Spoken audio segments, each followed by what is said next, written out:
বন অধিদপ্তরের অধীনে বন প্রহরীর যে পরীক্ষাটা আজ 24/5/2025 অনুষ্ঠিত হয়েছে, তার ইংলিশ অংশের যে পোস্টের সমাধান সেটা আমি দেখাচ্ছি। তো এইখানে দেখেন যে use right form of verbs, right form of ভার্বসে কী কী আসছে এখানে আমরা একটু দেখি। দেখেন এইখানে আছে যে 1 নম্বর হচ্ছে I dash open the book already. তো এইখানে কারেকশন কী হবে, এই যে অলরেডি শব্দটা আছে, অলরেডি শব্দ থাকার কারণে এটা প্রেজেন্ট পারফেক্ট টেন্সে লিখতে হবে, কারণ অলরেডি প্রেজেন্ট পারফেক্ট টেন্সকে রিপ্রেজেন্ট করে। তাহলে কী হবে, আয়ের পরে হ্যাভ বসে আই হ্যাভ, তারপর verb 3 opened, I have opened the book already, আমি ইতিমধ্যে বইটা ওপেন করেছি, খুলেছি। আচ্ছা 2 নম্বরে he came here with a view to dash me, এই যে হেল্প আছে, তাহলে হেল্পের কোন ফর্মটা এখানে পড়বে।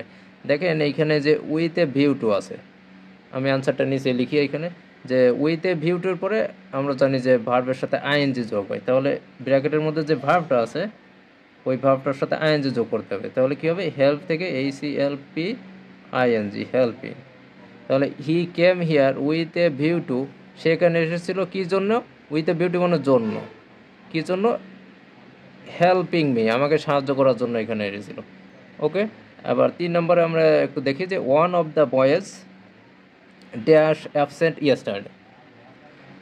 দেখেন এইখানে আমাদের বি ভার্ব ইউজ করতে হবে ব্র্যাকেটের মধ্যে, one of the boys dash absent, one উপস্থিত ছিল ইয়েস্টারডে গতকাল। দেখেন এখানে ইয়েস্টারডে শব্দটা আছে, দেখেন ইয়েস্টারডে শব্দটা আছে, যার কারণে আমরা এখানে ইজ লিখতে পারবো না, সাহায্যকারী ক্রিয়া ইজ এবং অজের মধ্যে থেকে ইজ লিখতে পারবো না। যদি ইয়েস্টারডে না থাকতো তাহলে আমরা ইজ লিখতে পারতাম, কিন্তু এইখানে ইজ লেখা যাবে না, অজ লিখতে হবে, এবং অজয়ের মধ্যে থেকে অজটা লিখতে হবে, কারণ দেখেন এখানে ওয়ান দ্বারা শুরু আছে, এটা হচ্ছে আমাদের হেড ওয়ার্ড বা আমরা সাবজেক্ট বলতে পারি এই বাক্যের।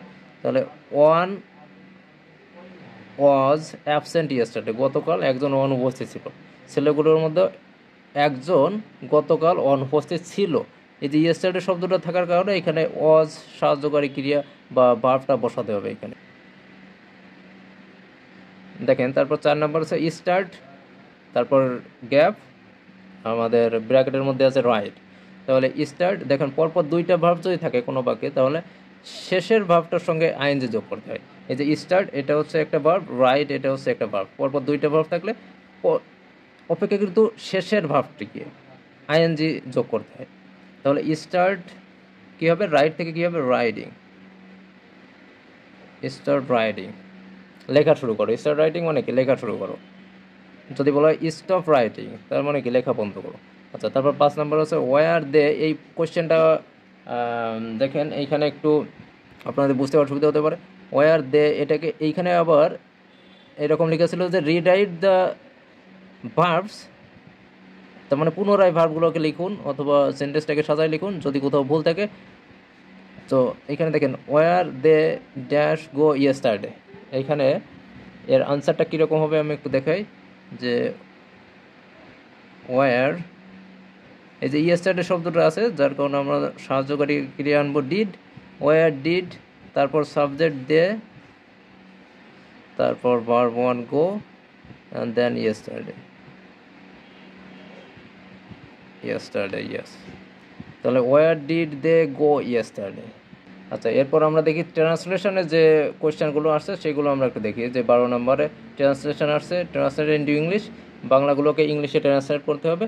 তো যদি এই ক্লাসটা ভালো লাগে তাহলে অবশ্যই লাইক করবেন এবং ইংলিশ শেখার জন্য চ্যানেলটা সাবস্ক্রাইব করে পাশে থাকা বেল বাটনটা অন করে দিবেন। 1 নম্বর আছে তিনি এক কথার মানুষ, তার মানে এইখানে দেখেন আমাদের কোনো ভার্ব নাই, তো এইখানে আমরা একটা ভার্ব ধরে নেব যে তিনি হন,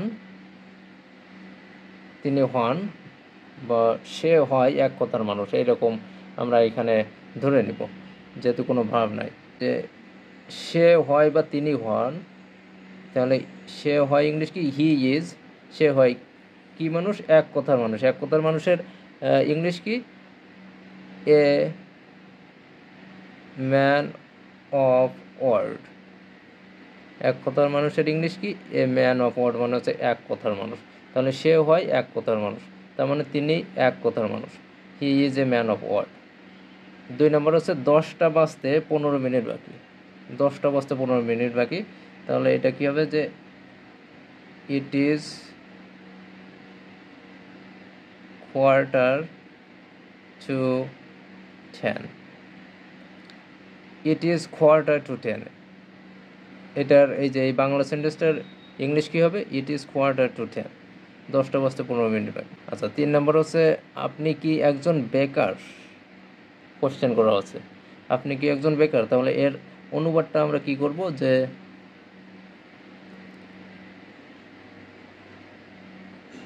আর ইউ, বেকারের এমপ্লয়েড মানে হচ্ছে কর্মজীবী, যে কাজ করে, আর আনএমপ্লয়েড মানে হচ্ছে বেকার, যে কাজ করে না, যার কাজ নাই। তাহলে আনএমপ্লয়েড মানে কি UNEMPLOY, unemployed person. Are you unemployed person, এটা যারা লিখছেন তাদের কিন্তু ভুল হয়েছে, এখানে একটা অ্যান যোগ করতে হবে। তাহলে are you an unemployed person, আপনি কি একজন বেকার। এই যে এখানে দেখেন একজন আছে, তাহলে অ্যান অর্থ কি একজন। তাহলে আর ইউ অ্যান আনএমপ্লয়েড, যারা লিখছেন এ আনএমপ্লয়েড পারসন, তাদেরটা কিন্তু ভুল, লিখলে হবে না, এখানে কি লিখতে হবে অ্যান। তারপর 4 নম্বরে কি আছে যে আছে আজ বৃষ্টি হতে পারে। এটা খুবই সিম্পল একটা দিছে। তাহলে এটা কি হবে যে ইট মে, বৃষ্টি হওয়ার সম্ভাবনা আছে, হতে পারে মানে কি হওয়ার সম্ভাবনা অর্থে মে শব্দটা ব্যবহার করতে হয় এখানে। মে, ইট মে